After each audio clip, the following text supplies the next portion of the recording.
नमस्कार दोस्तों, प्रिय विद्यार्थियों, स्वागत है आपका पुनः एक बार आपके अपने YouTube चैनल इसका एस्टीमेट में। हमारे कक्षा 10 के जो विद्यार्थी हैं उनके लिए ये वीडियो बनाई है हमने, क्योंकि इसमें हमने शामिल किए हैं आपके एग्जामिनेशन में आने वाले 20 OMR बेस्ड क्वेश्चंस। क्योंकि इस बार 20 क्वेश्चंस आपके OMR पर हल करने के लिए आएंगे, तो इसमें हमने 20 क्वेश्चन शामिल किए हैं और इसमें हम 3 सीरीज़ लेके आएंगे। जिसमें पहली वाली सीरीज हमने जो सिलेक्ट की है उसमें थोड़ा सा इजी क्वेश्चंस ही रखे हैं और कई एक प्रकाशन, कई एक बुक्स और पिछले साल के क्वेश्चन पर आधारित हम अनुभव लेते हुए अपने आगे की सीरीज़ भी बनाएंगे। तो हमने ये जो सीरीज़ स्टार्ट की है उसमें आप लोग देखें कि आपकी तैयारी कितनी है। तो चलिए हम देर ना करते शुरू करते हैं अपना पहला question. Where was Lencho's house situated. Where means कहाँ, वाज मीन्स था लैंचोज हाउस, लैंचो का मकान, सिचुएटेड मीन्स स्थित। लैंचो का मकान कहाँ स्थित था? Option A on the crest of pillow hill, एक नीची पहाड़ी की चोटी पर। Option B on the top of the plateau,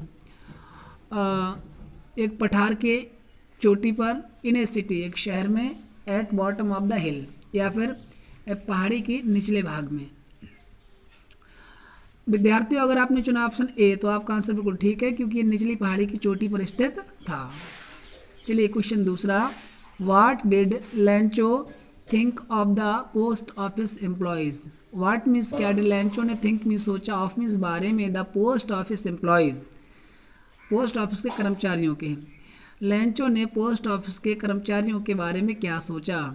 तो स्टूडेंट्स, जब लैंचो अपनी फसल ओलावृष्टि के बाद या ओलावृष्टि से बर्बाद होने के बाद में जब पत्र लिखता है भगवान के लिए, तो पोस्ट ऑफिस के एम्प्लॉयज़ उसकी सहायता स्वरूप 70 पेसोज भेजते हैं, जबकि उसने 100 पेसोज की मांग की थी भगवान से। तो लैंचो ये सोचता है कि भगवान ने ज़रूर हमारे लिए 100 पेसोज भेजे होंगे और 30 पेसोज ये पोस्ट ऑफिस के एम्प्लॉयज़ ने गायब कर लिए, खुद ले लिए। इसलिए बंच ऑफ क्रूक्स कहता है, बेईमानों का समूह। तो इसमें ये वाला ठीक है, बंच ऑफ क्रूक्स। हमारा नेक्स्ट क्वेश्चन है वो व्हाट कम्स। लेकिन उससे पहले बता देना चाहूँगा विद्यार्थियों कि हमारा जो पहला वाला जो चैप्टर है उसका नाम भी हमने नोट कर दिया है, ए लेटर टू गॉड, और इसको लिखा है GL फ्रेंड्स ने। याद कर लेना, क्योंकि आपके who is the author, who is the writer, इस टाइप से क्वेश्चन आ सकते हैं और पाठ का नाम भी पूछा जा सकता है। नेक्स्ट क्वेश्चन हमारा, what comes more naturally to heart according to Mandela. Mandela के अनुसार हार्ट, हृदय में अधिकांशतः मतलब अधिकतर स्वाभाविक रूप से क्या चीज़ उत्पन्न होती है, क्या चीज़ आती है? वो लव आता है, यानी प्रेम, हेट्रेड घृणा, यूनिटी एकता, रेशियल डिस्क्रिमिनेशन या जातिगत भेदभाव। तो मंडेला के अनुसार व्यक्ति के हृदय में प्राकृतिक रूप से या स्वाभाविक रूप से लव आता, अर्थात प्रेम उत्पन्न होता है। हमारा अगला क्वेश्चन, और नेल्सन मंडेला वाला जो पार्ट है वो Nelson Mandela Long Walk to Freedom, इस प्रकार से नाम है उसका, और नेल्सन रोयलाला मंडेला नाम है उसके राइटर का। तो आप इतना कर देंगे तब भी चलेगा। नेक्स्ट क्वेश्चन है, according to Mandela what is the great wealth of nation. According to Mandela, Mandela के अनुसार व्हाट मीन्स क्या, as means the greatest means सबसे महान या सबसे बड़ी, वेल्थ मीन्स दौलत या धन, ऑफ ए नेशन एक राष्ट्र। मंडेला के अनुसार एक राष्ट्र की सबसे बड़ी दौलत या सबसे बड़ा खजाना, सबसे बड़ी संपत्ति क्या है? मिनरल्स, खनिज, डायमंड्स, हीरे, पीपल, लोग, जेम्स या रत्न। तो बताइए इसका आंसर कौन सा ठीक है?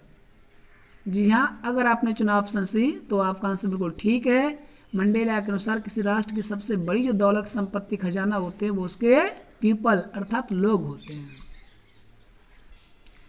चलिए विद्यार्थियों आगे चलते हैं। नेक्स्ट क्वेश्चन हमारा, who is Anne's long awaited friend.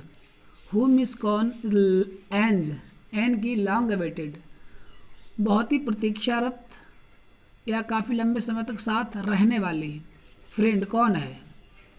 Her pen उसका पेन है, हर डायरी उसकी डायरी है, हर आंट उसकी चाची, मौसी, बुआ है कुछ, हर कैट या उसकी बिल्ली है। तो कौन है long awaited friend? Her diary.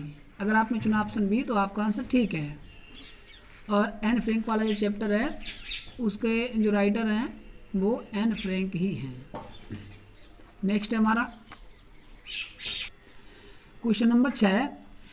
What was the topic of the essay written by Anne? Anne के द्वारा लिखे जाने वाले निबंध का टॉपिक क्या था, प्रकरण या विषय क्या था? माई डायरी था, या ए चैटर बॉक्स, एक बातूनी था, a letter box, a letter box था, ए किटी या फिर किटी था। तो इसमें अगर आपने चुना है ऑप्शन कौन सा, ए चैटर बॉक्स, तो आपका आंसर बिल्कुल ठीक है। उसके जो ऐसे लिखने वाला जो टॉपिक था वो था ए चैटर बॉक्स। ये दोनों जो क्वेश्चंस हैं वो हमारे एन फ्रैंक वाले लेसन हैं जिसको एन फ्रैंक ने ही लिखा है। नेक्स्ट हमारा question number 7। Where did Rajbir and Pranjal study? Where means कहाँ, did Rajbir and Pranjal study में अध्ययन करते थे, पास्ट इंडेफिनिट का वाक्य है। वो कहाँ अध्ययन करते थे दोनों, राजबीर और प्रांजल? आसाम में या कुर्ग में या गोवा में या दिल्ली में? तो इसका सही आंसर हो जाएगा दिल्ली अर्थात दिल्ली में।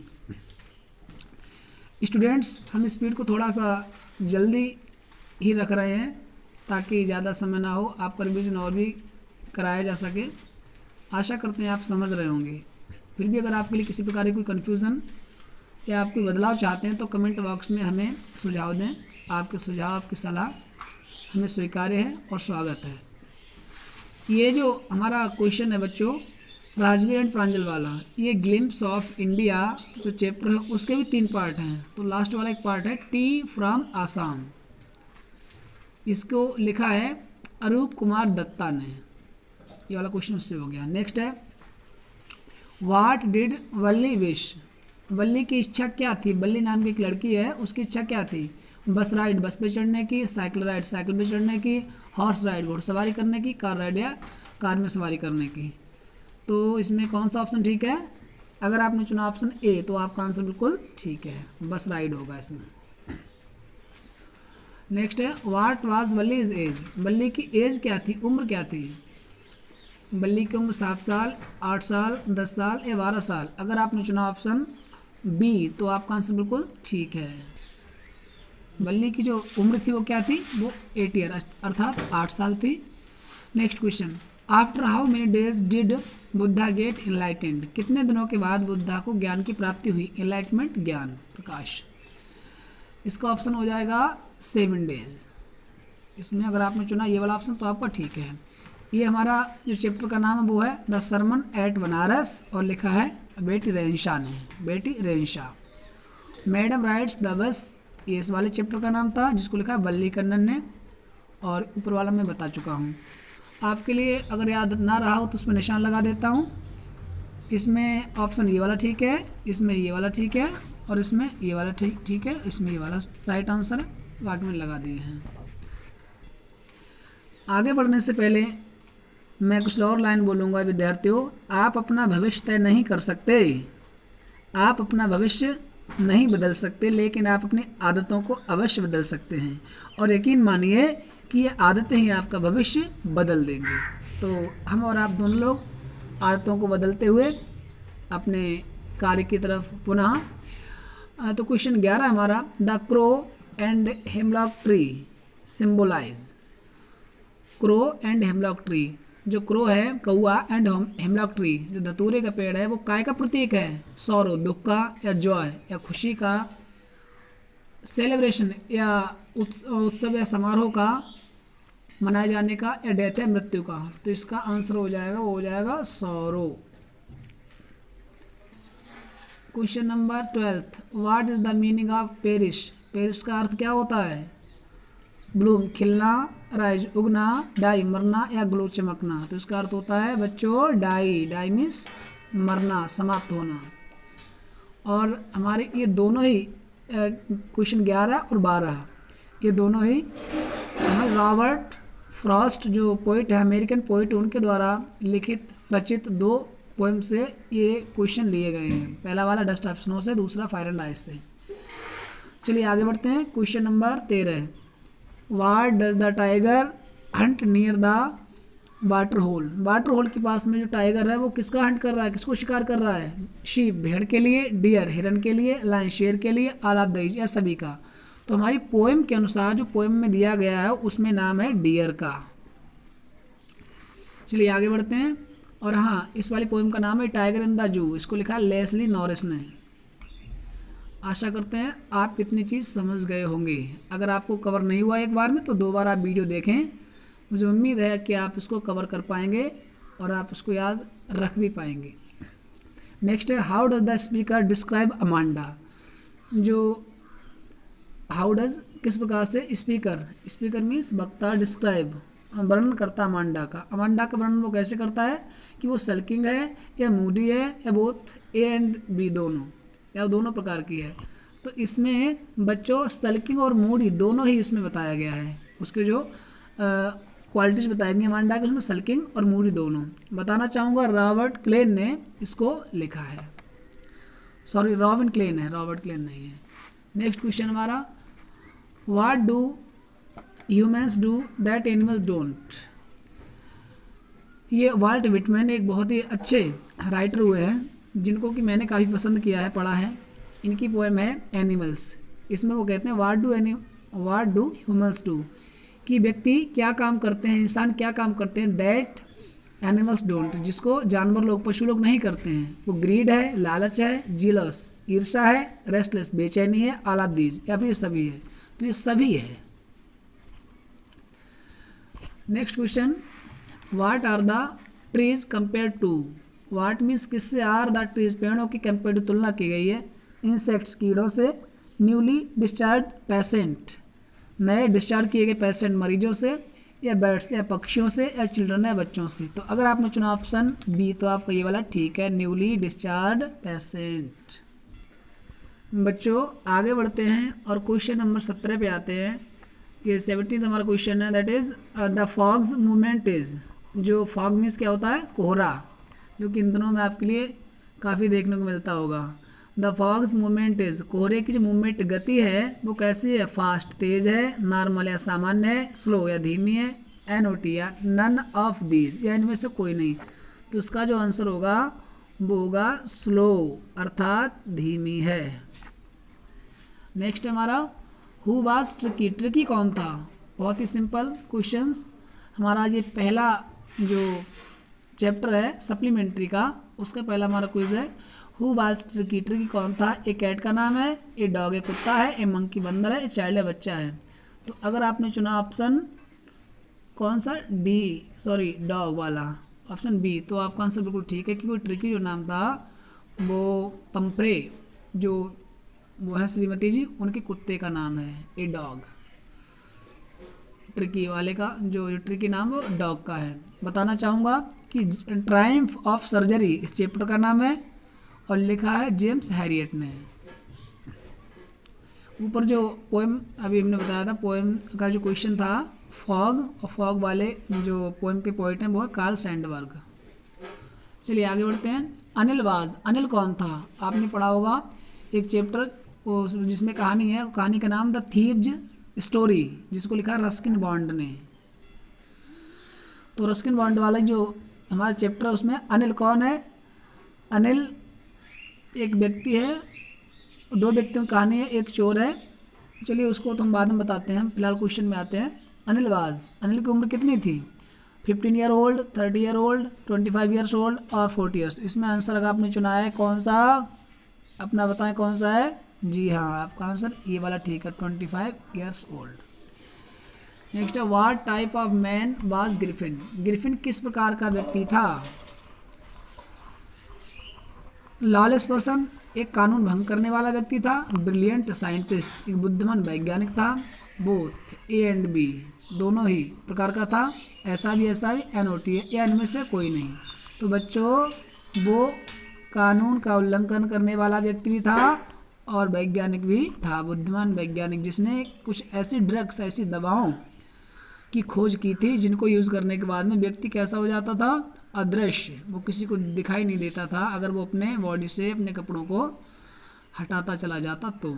चलिए हम आगे बढ़ते हैं। और जो हमारा फुटप्रिंट्स विदाउट फीट है, इसको लिखा है H.G. वेल्स ने।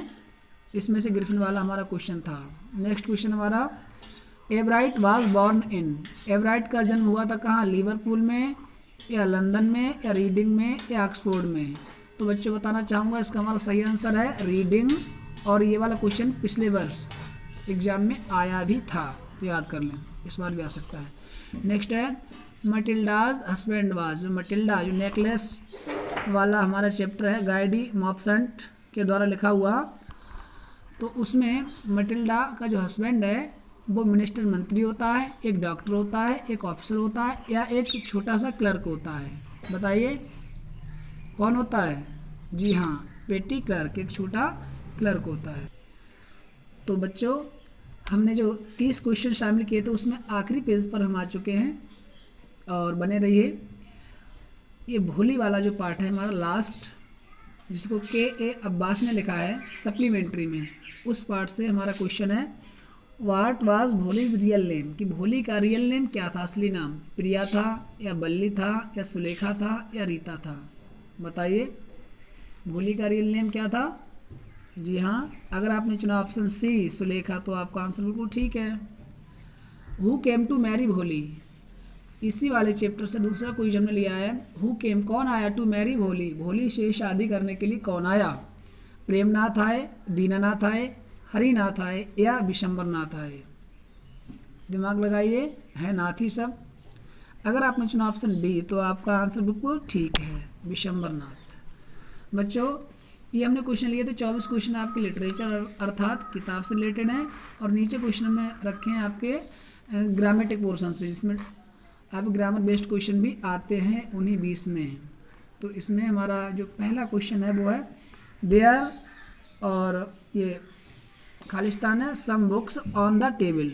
हिंदी बता दूं कि मेज पर कुछ किताबें हैं, तो हैं के लिए कुछ किताबें हैं के लिए क्या लगाएंगे हम? इज लगाएं या आर लगाएं या एम लगाएं या हैज़? बताइए। अगर आपने चुना है चूँकि किताबें ज़्यादा हैं तो इसमें अगर आपने चुना ऑप्शन बी तो आपका आंसर बिल्कुल ठीक है। Next, I have your brother, मैं तुम्हारे भाई को पढ़ा चुका हूँ। टीच, टीचिंग, टॉट, टीचेज, इसमें कौन सी फॉर्म आएगी? हैज़, हैव, हैड के साथ बच्चों वर्ब की हमेशा कौन सी फॉर्म आती है? थर्ड फॉर्म आती है। इसमें ऑप्शन सी वाला ठीक है। नेक्स्ट है व्हाट इज़ द टाइम, इसमें प्रीपोजिशन भरना है। योर वॉच, आपकी घड़ी में क्या समय हुआ है? तो घड़ी में, बच्चे सोच रहे हैं इनका प्रयोग होगा, जो इनका प्रयोग सोच रहे हैं वो गलत है। ऑन, घड़ी पर समय होता है, इसका भी प्रयोग नहीं होगा। फ्रॉम, ये भी नहीं होगा। तो घड़ी के साथ हमेशा वाई का प्रयोग होता है, प्रीपोजिशन वाई आता है। नेक्स्ट है शी प्लेज ए मैच, वह एक मैच खेलती है, इसको पैसे में बदलना है। तो बताइए कौन सा ठीक है? She is played by a match, वह एक मैच के द्वारा खेली जाती है। A match is playing by her, या फिर ये a match is played by her, a match was played by her. बताना चाहूँगा बच्चों ये जो वाक्य हमारा वो प्रेजेंट इंडेफिनिट का है, जिसमें सब्जेक्ट सिंगुलर होने पर वर्ब में एस एस का प्रयोग होता है। यह ऑब्जेक्ट है, पैसे बनाना है, तुम्हारा ऑब्जेक्ट का सब्जेक्ट हो जाएगा a match is played by her. A को कैपिटल बना लें तो ये वाला ठीक है। इसमें a match is played by her. Next है हमारा change into indirect narration, indirect में बदलना है। वो कैसे? रामू शेड, रामू ने कहा आई शल गो नाउ, कि अब मैं जाऊंगा, इसको हम बदलेंगे इनडायरेक्ट में। तो क्या हो जाएगा? रामू शेड, रामू ने that he would go then, कि वो तब जाएगा। Ramu asked if he go now, ये भी गलत है। That I should go then, ये भी गलत है और ये भी गलत है। इसका जो पहला ऑप्शन वो ठीक है, करेक्ट आंसर। सेड का सेड ही रहेगा, इन्वर्ट का हम हटाया, दैट का प्रयोग किया क्योंकि हमारा असर्टिव सेंटेंस है। और आई का हमारा ही हो जाएगा क्योंकि फर्स्ट पर्सन है। बिल का वुड, ये वाला ठीक है। विच वर्ड इज नाउन, इसमें नाउन क्या है? आई इन्वाइटेड रानू स्टडी, मैंने रानू को कल इन्वाइटेड किया। बच्चों इसमें which word is noun, noun पूछ रहा है। तो नाउन होता क्या? Noun is the name of a person, place और थिंग, सबसे छोटी वाली जो परिभाषा उसी में आ जाता है। इज द नेम, वो नेम होता है, नाम किसका? एक पर्सन, किसी व्यक्ति का नाम हो या वस्तु का नाम हो या स्थान का नाम। तो यहाँ व्यक्ति, रानू एक व्यक्ति का नाम है, तो इसलिए यहाँ पे ऑप्शन हो जाएगा ए। आशा करते हैं आपके लिए हमने तैयारी कराने के लिए जो हमने क्वेश्चन शामिल किए थे आपके लिए ये यूज़फुल होंगे। अगर आप इनको 2 बार पढ़ लेंगे तो आपके लिए काफ़ी बेनिफिशियल होगा ये स्टडी।